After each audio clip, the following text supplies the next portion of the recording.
नमस्कार समस्त अधिकारी, शिक्षक, विद्यार्थियों एवं मेरे सहपाठियों।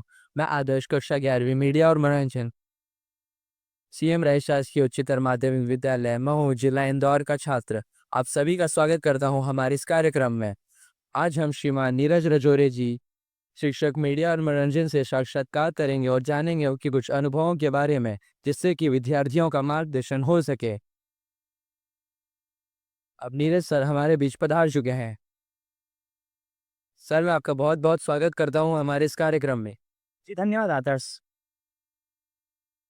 आज का कार्यक्रम शुरू करने से पूर्व मैं लोक शिक्षण संचालनालय के समस्त अधिकारियों तथा वरिष्ठ जनों का मैं धन्यवाद तथा आभार व्यक्त करना चाहता हूं, जिन्होंने इस स्किल एक्सपोज़र विज़िट को सफल बनाने में अमूल्य योगदान दिया।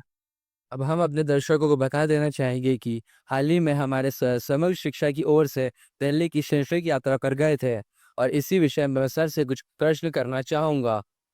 सर, मेरा पहला प्रश्न आपसे, आपको क्या लगता है कि मीडिया और मनोरंजन सीखने वाले छात्रों के लिए इस प्रकार की यात्राएँ मूल्यवान है? जी, ज़रूर। स्किल एक्सपोज़र विज़िट से छात्रों में स्किल संबंधित बहुत सी नई चीज़ें सीखने को मिलती है, जो कि आम तौर पर ऐसा नहीं होता। पढ़ाई के साथ-साथ स्किल सीखना उतना ही महत्वपूर्ण है जितना कि अन्य चीज़ें सीखते हैं। स्किल सीखना एक रचनात्मकता होता है, जो कि हम मनोरंजन की दुनिया से उसे जोड़ सकते हैं तथा नए-नए अनुभव प्राप्त कर सकते हैं। सर, कई विद्यार्थी ऐसे होंगे जो घर से दूर पहली बार गए होंगे, तो यात्रा के दौरान आपने उनकी कैसे मदद करी और कैसे मार्गदर्शन किया?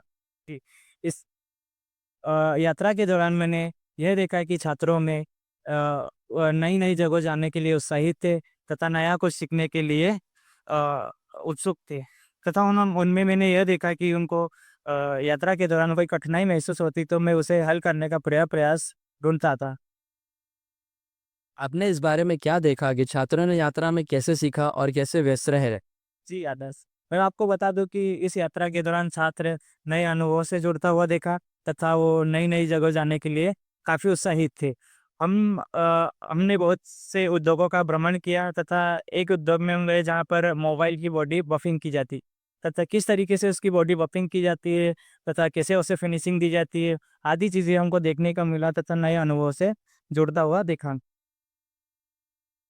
आपको क्या लगता है कि यह यात्रा या इस प्रकार की यात्राएँ भविष्य में विद्यार्थियों के लिए कितनी कारगर रहेगी? जी, ऐसी यात्राएँ होनी चाहिए जिससे कि छात्रों में उत्साह बना रहे तथा प्रोत्साहन मिलता रहे। ऐसी यात्राओं से छात्रों को कुछ नया सीखने को मिलता है तथा नई ऊर्जा का संचार होता है। इन यात्राओं से छात्रों में नई ऊर्जा का संचार तो होता ही, साथ में वो कुछ नया सीखने के लिए उत्सुक रहते हैं तथा इसी तरह से छात्र अपने ट्रेड के हिसाब से या अपने स्किल के हिसाब से कुछ नया जानने के लिए तत्पर रह सकता है तथा उसका अपनी तरफ से कर सकता है। सर, एक आखिरी सवाल, आप बच्चों को क्या संदेश देना चाहेंगे या मार्गदर्शन प्रदर्शित करेंगे? जी, मैं छात्र-छात्राओं को यही संदेश देना चाहूँगा कि आप व्यावसायिक शिक्षा के द्वारा अपने व्यक्तित्व का निखार कर सकते हैं तथा अपनी कला एवं रुचि के अनुसार अपने कौशलों को बढ़ावा दे सकते हैं तथा खुद कुछ न कुछ करने के लिए सक्षम हो सकते हैं कि अपना कुछ न कुछ कर सकें। सर, आपसे बात करके हमें बहुत अच्छा लगा। हमारा और हमारे विद्यार्थियों का मार्गदर्शन करने के लिए मैं सभी की ओर से आपको धन्यवाद देता हूँ। धन्यवाद आदाब। नमस्कार। नमस्कार दर्शकों, आपका पुनः स्वागत है। समस्त अधिकारी, शिक्षक, सहपाठियों एवं विद्यार्थियों, मैं अभिनव कक्षा 12वीं सीएम राइस शासकीय उच्चतर माध्यमिक विद्यालय 12वीं का छात्र आप सभी का एक बार फिर स्वागत करता हूं।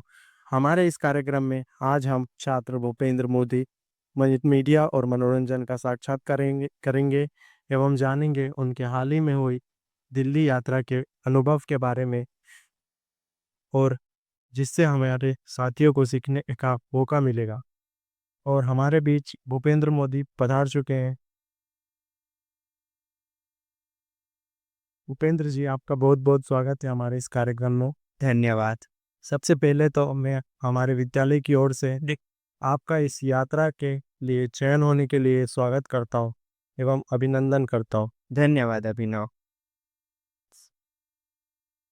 अपने कार्यक्रम को आगे बढ़ाते हुए मैं आपसे एक अपना पहला सवाल करना चाहूँगा। आपका एक्सपोज़र ट्रिप के लिए चयन कैसे हुआ? और जब आपको यात्रा के लिए चुना गया तो आपको कैसा महसूस हुआ? जी, हर साल एक स्टार्स प्रयोजन प्रतियोगिता आयोजित कराई जाती है गवर्नमेंट के द्वारा, जिससे कि बच्चों ने क्या सीखा और उनकी काबिलियत पता चलती है। इस साल मैंने भी भाग लिया था और मैंने लाइफ़ाई बनाया था, जिससे मुझे विद्यालय में और जिला स्तर पर प्रथम स्थान प्राप्त हुआ और राज्य स्तर पर मैं रनर अप रहा। बच्चे निराश ना हो और आगे उम्मीद ना छोड़े, इसलिए जजेस ने सभी बच्चों को शैक्षणिक यात्रा पर ले जाने का निर्णय लिया। इस यात्रा के लिए हमारी राष्ट्र की राजधानी दिल्ली ले जाया जा रहा था। जब हमें इस बारे में पता चला, हम बहुत खुश हुए, क्योंकि यह मेरा दिल्ली का पहला अवसर था। जी, मैं आपसे एक और सवाल करना चाहूँगा कि जैसा अभी आपने बताया कि आपने उस स्टार प्रोजेक्ट के लिए लाइफ़ाई बनाया था, क्या आप हमारे दर्शकों को उसके बारे में कुछ बता सकते हैं? वह कैसे काम करता है एवं उसका क्या उपयोग है? जी, लाइफ़ाई का मतलब होता है लाइट फिडेलिटी।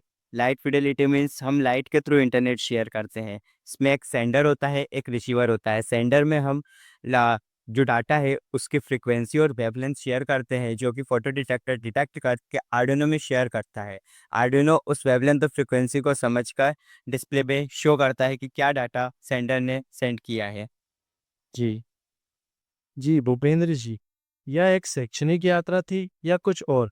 आपके राय में यह क्या था? जी, मेरी राय में यह एक शैक्षणिक यात्रा थी। और साथ ही मैं कहना चाहूँगा कि एक ऐसा अनोखा प्रयास है जो कि छात्र-छात्राओं को एक ऐसी दुनिया से अवगत कराना जो कि उन्होंने सिर्फ सुनी हो। हम सभी मध्यम वर्ग या निम्न वर्ग से आते हैं, जिन्हें गाँव या शहर के बाहर जाने में भी कई बार विचार करना पड़ता है। लेकिन इस अनोखे प्रयास से हम दिल्ली घूम पाए, जो कि हम एक गृह क्षेत्र में रह के हम कभी हासिल नहीं कर पाते। मैं समस्त विभागीय अधिकारियों का आभार करना चाहूँगा कि उनके अनोखे प्रयास से हम इतने इस यात्रा में जा सके। आपने सबसे बढ़िया चीज़ क्या खोजी? यह आपके जीवन के अनुभव में कैसे मदद करेगा? भूपेंद्र जी। मैंने इस शैक्षणिक यात्रा के दौरान सबसे महत्वपूर्ण चीज़ यह खोजी कि दिल्ली के लोग समय को बर्बाद नहीं करते हैं। वे अपने वर्क को लेके बहुत डेडिकेटेड हैं। वह अपने बचे हुए समय का भी सदुपयोग करते हैं अपने अन्य स्किल्स को डेवलप करने के लिए। मैं अपने जीवन शैली में यही अनुभव उतारना चाहूँगा कि मैं अपना वक्त ज़ाया ना करूँ। मैं अपना बचा हुआ समय अन्य स्किल्स को सीखने में उपयोग करूँ, ताकि मैं दूसरी अपॉर्च्युनिटीज़ को मिस ना कर सकूँ। जी, भूपेंद्र जी। मैं एक अगला सवाल करना चाहूँगा। क्या आपने यात्रा के दौरान किसी कठिन क्षण का सामना किया? यदि किया, तो आपने उसका सामना कैसे किया? जी नहीं, मैंने अपनी यात्रा के दौरान किसी भी कठिन क्षण का सामना नहीं किया। जब भी मेरे मन में कोई डाउट या संदेह आया, तो मैंने अपने वोकेशनल टीचर नीरज सर से बात की या इंटरनेट के थ्रू हमारे मेरे डाउट को मैंने सॉल्व किया। जी। भूपेंद्र जी, मैं आपसे अगला सवाल करना चाहूँगा कि इस यात्रा से आप अपने प्रोजेक्ट और भविष्य के लिए काम के लिए सबसे महत्वपूर्ण चीज़ क्या लेकर जाना चाहेंगे? जी। इस यात्रा के दौरान मैंने सबसे महत्वपूर्ण ये जाना कि हमारे देश के उज्जवल भविष्य के लिए शिक्षा विभाग एवं समस्त अधिकारी जन कितना प्रयास कर रहे हैं, ताकि विद्यार्थियों को सही दिशा मिल सके। पढ़ाई के साथ-साथ हमारे लिए कई प्रक्रिया शिक्षा प्रणाली में सम्मिलित किया गया है, जिसे हम हर क्षेत्र के लिए तैयार कर सकें, हम हर परिस्थितियों का सामना कर सकें। मैं अपने प्रोजेक्ट में ये बदलाव लाना चाहूँगा कि जब भी मैं उसे आम तौर पर अ, यूज़ में लाऊँ, तो हर वर्ग के व्यक्ति उसे खरीदने में सक्षम रहे और उनका कल्याण हो सके। भूपेंद्र जी, एक अंतिम और महत्वपूर्ण सवाल। जब आप दिल्ली ट्रिप पर गए, तो आपने क्या-क्या देखा? आपने क्या सीखा? और आपने अन्य विद्यार्थियों को क्या संदेश देना चाहेंगे, जो अभी मीडिया एवं मनोरंजन का अध्ययन हमारे स्कूल में कर रहे हैं? जी, जैसे कि मैंने बताया कि दिल्ली यात्रा में मैंने बहुत सी नई-नई चीज़ देखी, सीखी। मैंने बहुत सा नया-नया अनुभव पाया। हमें जिन भी उद्योग और टेक्नोलॉजीज़ कंपनियों में ले जाया गया, वह हमने बहुत सी चीज़ें सीखी। मैं सभी विद्यार्थियों को यही संदेश देना चाहूँगा कि वे जब भी किसी यात्रा पर जाएँ, तो जिन भी लोगों से मिले तो उनके अच्छे अनुभवों को अवश्य ग्रहण करें और कोशिश यह भी करें कि अपने क्षमता को पहचान सके और उनमें बदलाव लाने का प्रयास करें। तभी हम एक सफल शिष्य कहला पाएंगे और हमारे शिक्षकों को गुरु दक्षिणा दे पाएंगे। जी भूपेंद्र जी, आपका बहुत बहुत धन्यवाद हमारे इस साक्षात्कार में जोड़ने के लिए एवं हमारे स्कूल को गौरवान्वित महसूस कराने के लिए आपका बहुत बहुत धन्यवाद करना चाहूँगा और आप ऐसे ही उन्नति पाए और हमारे स्कूल का नाम रोशन करें। तो देखा आपने दोस्तों कि किस तरीके से विद्यार्थियों ने इस कार्यक्रम का संचालन भी किया और इसे सफल भी बनाया एवं यह भी दर्शाया कि मीडिया एवं मनोरंजन हमारे जीवन में बहुत महत्व रखता है। यह हमें देश और दुनिया से जुड़ने में मदद करता है। धन्यवाद।